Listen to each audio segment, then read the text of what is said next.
According to scientists, nearly all of the gold on Earth came here 4 billion years ago during a meteor shower.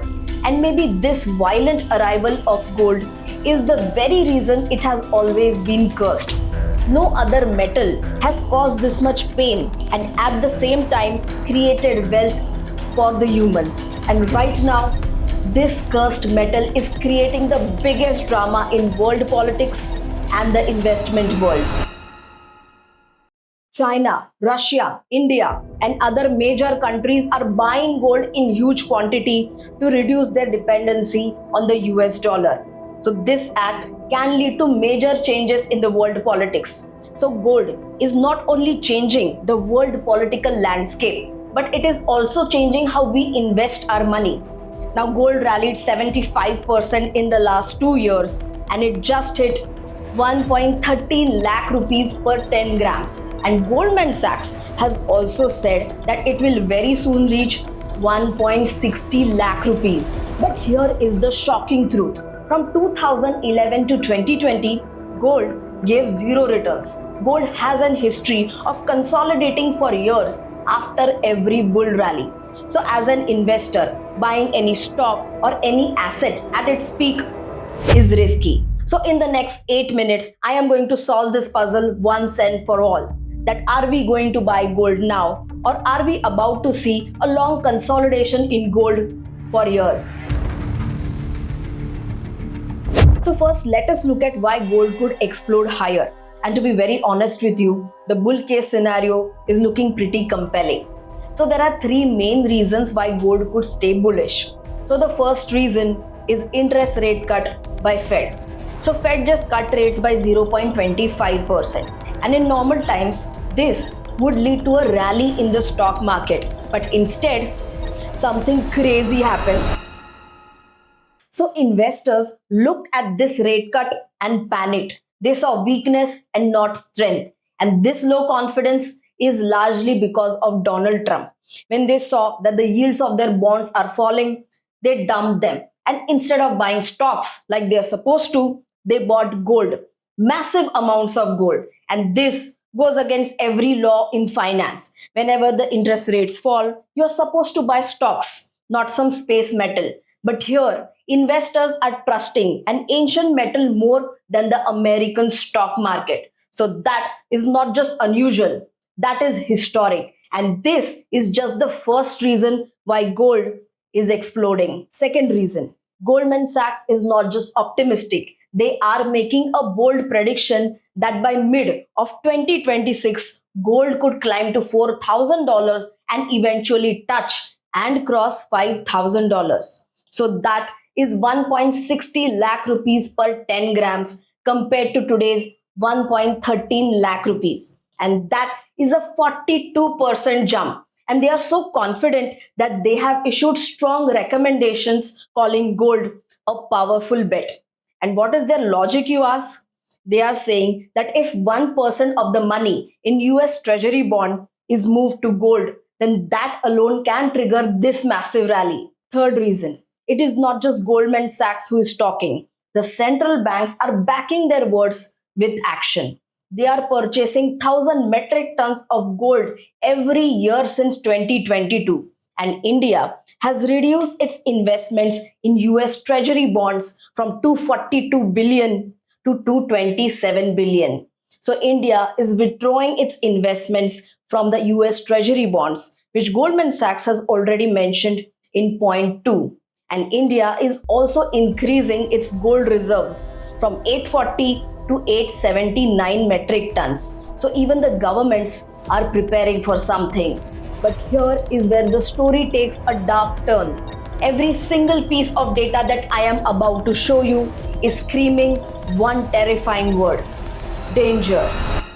Signal number 1, the Nifty gold ratio. So right now you need 2.75 grams of gold to purchase 1 unit of Nifty. And the normal range is between 2.5 to 2.75. So what I am saying is that we are at the absolute ceiling.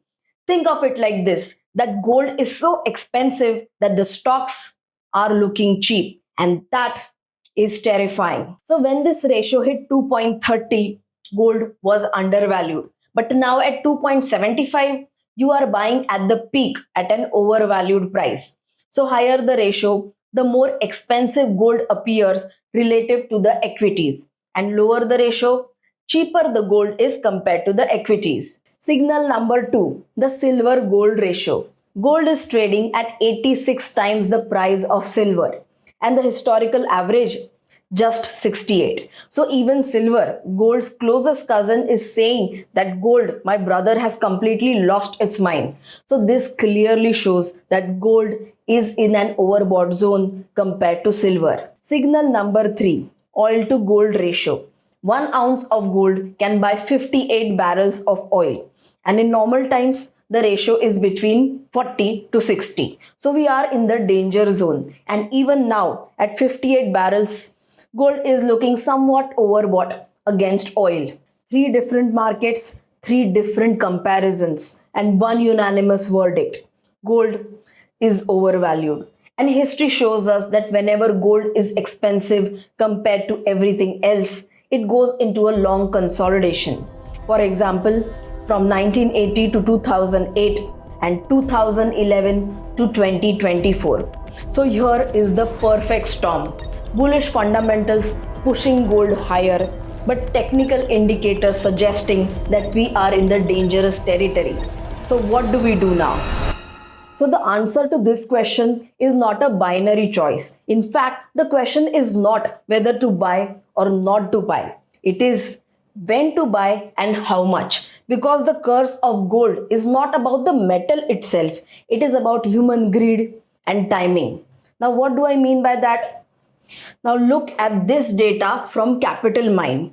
A balanced approach, buying gold gradually while maintaining equity exposure, has historically given the best risk-adjusted returns. So not 100% gold, not 0% gold, but a balanced strategy that respects both gold and equity. So here is my framework.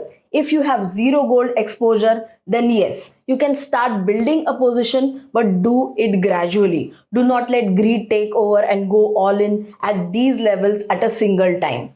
But if you have 15 to 20% of your savings in gold, then this might be a time for you to wait for a better entry point. So here is one example which will help you understand how to treat gold to make money. Now see, I started buying gold after the 2024 elections when the markets were rallying. And then in the early months of 2025, when the markets had shown a correction, I sold some gold for profit and rotated that money into equities and bought some stocks at a discount. So it is about being flexible and not emotional. And the real skill is not about predicting whether gold will reach 1,60,000 or crash to 90,000. The real skill is to understand or to build a strategy that works in both the scenarios. Now there is one more piece to this puzzle that most of the people completely ignore. The type of gold that you buy matters as much as when you buy it. Now if you ask me, I prefer buying gold bars and gold coins compared to SGBs and gold bonds, because you can buy gold bars without paying any extra charges and you can sell them anytime whenever you need the money. But here is what I want to know from you. What is your gold strategy? What do you prefer?